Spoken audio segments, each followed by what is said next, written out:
Hi hello എല്ലാ പ്രിയ വിദ്യാർത്ഥികൾക്കും ഏറ്റവും പുതിയൊരു വീഡിയോയിലേക്ക് സ്വാഗതം. കീം 2025 റിസൾട്ട് പ്രഖ്യാപിച്ചിരിക്കുകയാണ്. കഴിഞ്ഞൊരു വീഡിയോയിൽ കൃത്യമായി ഞങ്ങൾ നിങ്ങൾക്ക് മുന്നിൽ ആ ഒരു അപ്ഡേറ്റ് തന്നിട്ടുണ്ടായിരുന്നു. മെയ് 16 മുമ്പായിട്ട് റിസൾട്ട് പ്രഖ്യാപിക്കുമെന്ന്. പക്ഷെ നമ്മൾ വിചാരിച്ചതിലും നേരത്തെ ആ ഒരു റിസൾട്ട് വന്നിട്ടുണ്ട്. നിങ്ങളെല്ലാവരും റിസൾട്ട് എല്ലാം നോക്കി ഇനി എന്ത് എന്നൊരു കൺഫ്യൂഷൻ ഉള്ള വിദ്യാർത്ഥികൾ ഒരുപാടുണ്ട് എന്ന് കമൻറ്റ് ബോക്സിലൂടെ ഞങ്ങൾക്ക് മനസ്സിലായി. അപ്പോൾ ഈ ഒരു റിസൾട്ട് വന്നു. ഇപ്പോൾ പല വിദ്യാർത്ഥികളും ചോദിക്കുന്നത്, ഞാൻ പാസ്സായോ ചേട്ടാ, എനിക്ക് ഇത്ര മാർക്കുണ്ട്, ഇനി എന്താണ് ചെയ്യേണ്ടത് തുടങ്ങിയ പല കാര്യങ്ങളും, പല രീതിയിലുള്ള ഡൗട്ടും നിങ്ങളുടെ ആ ഒരു അഡ്മിഷൻ, നിങ്ങളൊരു കോളേജിലേക്ക് പ്രവേശിക്കുന്നത് വരെ നിങ്ങൾ ചെയ്യേണ്ട കാര്യങ്ങളെല്ലാം നിങ്ങൾ ആദ്യമായി ചെയ്യുന്ന ഒരു കാര്യമായതുകൊണ്ട് തന്നെ നിങ്ങൾക്ക് ആ ഒരു കൺഫ്യൂഷനും ഡൗട്ടും ഉണ്ടാകും.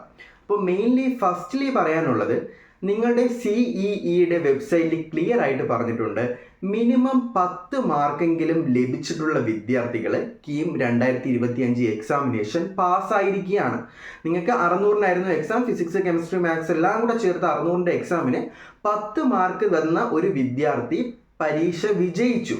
ഈ പരീക്ഷ വിജയിച്ചു എന്ന് പറയുന്നത് നിങ്ങൾക്കൊരു ഗവൺമെൻറ് കോളേജിൽ അഡ്മിഷൻ കിട്ടുമെന്നല്ല, നിങ്ങളെ റാങ്ക് ലിസ്റ്റിലേക്ക് പരിഗണിച്ചിട്ടുണ്ട്.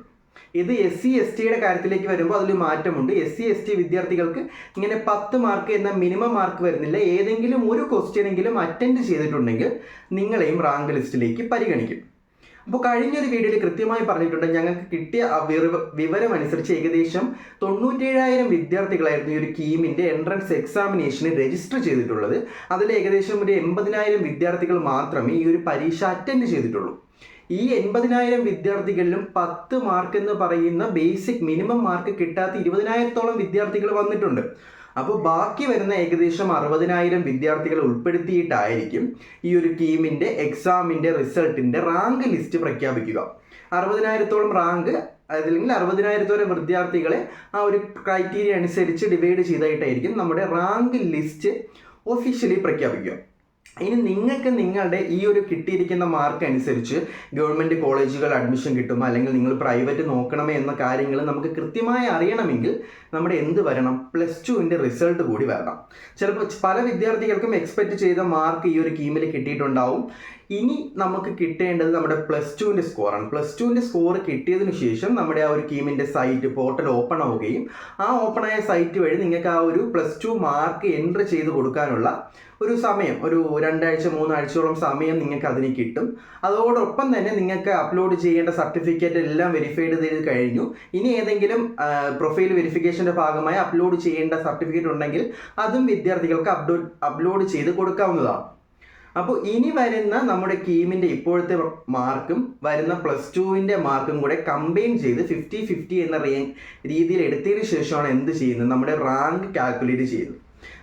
പല വിദ്യാർത്ഥികളും പ്രൊഫഷണലായിട്ട് ഈ ഒരു എഞ്ചിനീയറിംഗ് കോഴ്സ് പഠിക്കാൻ ഗവൺമെൻറ് കോളേജുകളെ ആയിരിക്കും നോക്കുന്നത്. അപ്പോൾ ഗവൺമെൻറ് കോളേജുകളിൽ മിനിമം കിട്ടുവാനായിട്ട്, നല്ല നല്ല സബ്ജക്റ്റുകൾ കിട്ടുവാൻ ഒരു 2,000-3,000 റാങ്കിനകത്ത് വരുന്ന വിദ്യാർത്ഥികൾക്ക് എന്തായാലും നിങ്ങൾ വിചാരിക്കുന്ന കോളേജുകളിൽ നിങ്ങൾ വിചാരിക്കുന്ന കോഴ്സ് കിട്ടുമെന്ന് ഞാൻ ഉറപ്പ് പറയുന്നില്ല, പക്ഷേ വിചാരിക്കുന്ന കോളേജുകൾ കിട്ടുവാനുള്ള സാധ്യത വളരെ കൂടുതലാണ്. താഴേക്ക് വരുന്തോറും ഒരു 10,000-15,000 റാങ്കിലേക്ക് വരുന്തോറും വിദ്യാർത്ഥികൾക്ക് നിങ്ങൾ കൊടുക്കുന്ന ഓപ്ഷൻസ് കിട്ടണമെന്നില്ല. നിങ്ങൾക്കിപ്പോൾ നല്ല നല്ല കോളേജുകൾ വെച്ച് കഴിഞ്ഞാലും നിങ്ങൾക്ക് കിട്ടണമെന്നില്ല. ബട്ട് പല വിദ്യാർത്ഥികൾക്കും നമ്മുടെ ഈ ഒരു സർക്കാർ എയ്ഡഡ് കോളേജുകളുണ്ട്, സർക്കാരിൻ്റെ തന്നെ സീറ്റുകളായിരിക്കും, പക്ഷേ പ്രൈവറ്റ് കോളേജുകളായിരിക്കും. നിങ്ങൾക്ക് കുറഞ്ഞ ഫീസിൽ പഠിക്കാൻ പറ്റുന്ന കോളേജുകളായിരിക്കും. അങ്ങനത്തെ കോളേജുകൾ നോക്കേണ്ടി വരും പല വിദ്യാർത്ഥികൾക്കും, കാരണം റാങ്ക് കുറവായതുകൊണ്ട്. അപ്പോൾ ഇനി നിങ്ങൾ ചെയ്യേണ്ട മെയിൻ കാര്യം, നിങ്ങൾക്ക് മെയ് 21-ാം തീയതി റിസൾട്ട് പ്രഖ്യാപിക്കും. റിസൾട്ട് പ്രഖ്യാപിച്ചതിന് ശേഷം നിങ്ങളുടെ ആ ഒരു കീമിൻ്റെ സൈറ്റ് എപ്പോൾ ഓപ്പൺ ആകുമെന്നൊരു യാതൊരു ഒഫീഷ്യൽ ഡേറ്റ് നമുക്ക് കിട്ടിയിട്ടില്ല.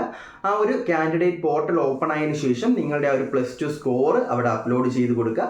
പിന്നെ പല വീഡിയോകളിലും ഞങ്ങൾ പറഞ്ഞിട്ടുണ്ട്, സ്റ്റാൻഡർഡൈസേഷൻ, നോർമലൈസേഷൻ, ഈ 2 പ്രൊസീജിയർ അല്ലെങ്കിൽ ഈ 2 മാർക്ക് കട്ടിങ് നിങ്ങൾക്ക് അവിടെ ഉണ്ടാവും. ഒന്ന് നിങ്ങളുടെ കീമിൻ്റെ എക്സാമിൻ്റെ ഷിഫ്റ്റിൻ്റെ ആ ഒരു കാഠിന്യം അല്ലെങ്കിൽ ഹാർഡ് ഈസി ആ ഒരു മെത്തേഡ് അനുസരിച്ച് നോർമലൈസേഷനും സ്റ്റാൻഡേർഡൈസേഷൻ ഈ ഒരു സ്റ്റേറ്റ് CBSE റിപ്പീറ്റർ വിദ്യാർത്ഥികൾക്ക് എല്ലാം ഒരേ രീതിയിൽ മാർക്ക് കൺസിഡർ ചെയ്യാനായിട്ട് ആ 2 പരിപാടികൾ, സ്റ്റാൻഡേർഡൈസേഷനും നോർമലൈസേഷനും നിങ്ങളുടെ +2 മാർക്കും കീമിൻ്റെ മാർക്കും അനുസരിച്ചായിരിക്കും ഒഫീഷ്യലായിട്ടുള്ള റാങ്ക് ലിസ്റ്റ് നിങ്ങൾക്ക് പ്രഖ്യാപിക്കുക. ആ റാങ്ക് ലിസ്റ്റ് വന്നതിന് ശേഷം നിങ്ങൾക്ക് ഏതൊക്കെ കോളേജുകളിൽ കൊടുത്താൽ അവിടെ തന്നെ കിട്ടും, നിങ്ങൾക്ക് ഏതൊക്കെ കോളേജുകളൊക്കെ കിട്ടാനുള്ള ചാൻസ് ഉണ്ട് എന്ന രീതിയിലുള്ള പ്രഡിക്ഷൻസ് നമുക്ക് പല വെബ്സൈറ്റുകൾ വഴിയും ഇപ്പോൾ അറിയാൻ കഴിയും. നിങ്ങൾ വേണമെങ്കിൽ അതെല്ലാം ഒന്ന് ചെക്ക് ചെയ്ത് ഇപ്പോഴേ ഒന്ന് നിങ്ങൾക്ക് കൊടുക്കാൻ പറ്റുന്ന കോളേജുകൾ ഏതൊക്കെയെന്ന് നോക്കി വയ്ക്കുക. ഇപ്പോൾ വരുന്ന വീഡിയോകളിൽ ഇതിനെ പറ്റിയുള്ള അപ്ഡേറ്റ്സും റിസൾട്ട് വന്നതിന് ശേഷം എങ്ങനെ നിങ്ങൾക്ക് അത് അപ്ലോഡ് ചെയ്യാം, അതുപോലെ തന്നെ എൻ്റെ ഫീസ് കാര്യങ്ങൾ എല്ലാവിധ വാർത്തകളും ഈ ഒരു ചാനലിലൂടെ നിങ്ങൾക്ക് മുമ്പിൽ എത്തിക്കുമെന്ന് ഉറപ്പ് തരികയാണ്. അപ്പോൾ നിങ്ങൾ ഇപ്പോൾ തന്നെ ഈ ചാനൽ സബ്സ്ക്രൈബ് ചെയ്ത് ഞങ്ങളോടൊപ്പം കൂടിക്കോളൂ. മറ്റൊരു വീഡിയോയിൽ കാണാം. ഇവർക്കും ബൈ.